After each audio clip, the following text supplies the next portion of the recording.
Welcome, apprentice. Let's dive right into today's cinematic journey. In this explainer of Ella Ekundayo, the rooted light, we're going to uncover exactly how ancient roots hold the profound secrets to spiritual balance. It's this absolutely mesmerizing tale of destiny, and honestly, it has so much to teach us about finding harmony in a deeply fractured world. The true enemy is not darkness itself, but the imbalance between light and shadow. I want you to really think about that for a second. This profound truth is pulled directly from the core of our tale, and it serves as the absolute foundation for our lesson today. So as we explore the deep lore, those breathtaking visuals, and the woven destinies of this epic, I want you to keep this principle front and center in your mind. It's basically the key to understanding the whole shebang. Section 1. Prophecy of the Rooted Light, the Child of the Storm. We can actually trace her monumental evolution step by step. It all kicks off with that miraculous, supernatural birth right in the middle of a raging storm. And you know, that leads naturally into these early childhood signs of highly unusual healing powers. From there, her growing power sparks a massive global awakening of other gifted individuals, ultimately culminating in her final transformation into the Keeper of Balance. It brilliantly illustrates the sheer scale of her destiny, a journey from a single lightning strike to a world that is forever changed. Moving right along to Section 2, turning pain into hope, healing emotional wounds. Now, absolutely central to Ella's power is her miraculous ability to transform emotional suffering into lasting peace. On the left, we see the starting point, right? Fear and pain. This represents both Ella as a frightened young child and the villagers who are just deeply divided by fear. But then, look on the right. We see the beautiful result of her gift, understanding and joy. This series captures these emotional miracles through these deliberate, gorgeous, slow-motion cinematic visuals, which perfectly contrast that initial division with the deep spiritual unity she eventually brings to the table. Through these acts, she earns this beautiful, revered title, the rooted light who turns tears into joy. Whenever Ella heals emotional wounds, the production uses incredibly dramatic lighting and intense emotional close-ups. It really emphasizes her natural aura, you know? An aura of true warmth, compassion, wisdom, and this deeply hidden strength. The show uses its top-tier cinematic production quality not just for the action sequences, but to visually manifest that inner, spiritual healing. All right, Section 3, Woven Symbols of Destiny, the Sacred Uniforms.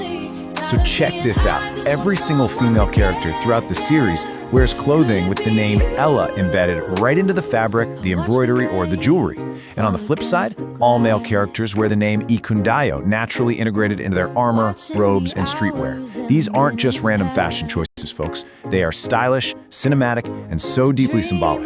The very names of our heroes are literally etched into glowing symbols, basically acting as a spiritual uniform. As this quote beautifully captures, their destiny is not just spoken, it is woven into the very fabric they wear. As your guide, I really want you to see how this brilliant aesthetic constantly reminds the characters and us as the audience of the divine assignment they carry. They are literally wrapped in their destiny. It physically connects their worldly presence to their much higher spiritual duty. Up next is Section 4, Energy of the Earth, connecting to the underground realms. So, what are the roots? Well, they're living channels of balance and power beneath the earth, containing both light and darkness. And listen, my apprentice, these roots are far more than mere vegetation. They are the physical, pulsing manifestation of a spiritual energy that binds the entire natural world together. They hold the ancient, unfiltered secrets of the earth itself. Notice how the environment actively reacts to this living energy.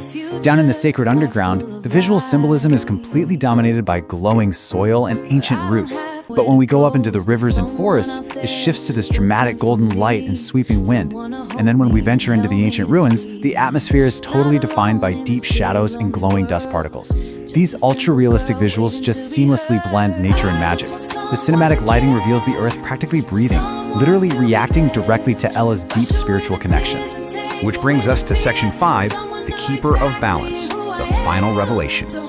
Okay, this is a big one. The ancient shadow entity was born from centuries of imbalance, not just pure darkness. This is a monumental revelation for Ella, and honestly, for us too. She learns she isn't merely chosen by the light to just go and destroy the dark. Rather, she was born from balance itself. The shadow isn't the ultimate evil here. The imbalance is the true threat. To actually end the destruction, she has to walk these 3 exact steps. Step 1, awaken to the rooted light. Step 2, face the ancient corrupted shadow. And finally, step 3, which is definitely the most difficult of all, embrace both light and shadow to restore harmony. Through these steps, she evolves fully from that frightened child into the true keeper of balance. It's a profound, hard-won lesson in the absolute necessity of uniting opposites. So remember this lesson, my apprentice. True strength always lies in the unity of opposites. And I want to leave you with this question to ponder long after we finish today. If the roots beneath us hold both light and shadow, which will you choose to feed today? Think about how you might restore harmony in your own world, balancing those very forces within yourself. Thanks for joining me for this explainer. Until our next lesson, keep seeking the light, but never forget to respect the shadow.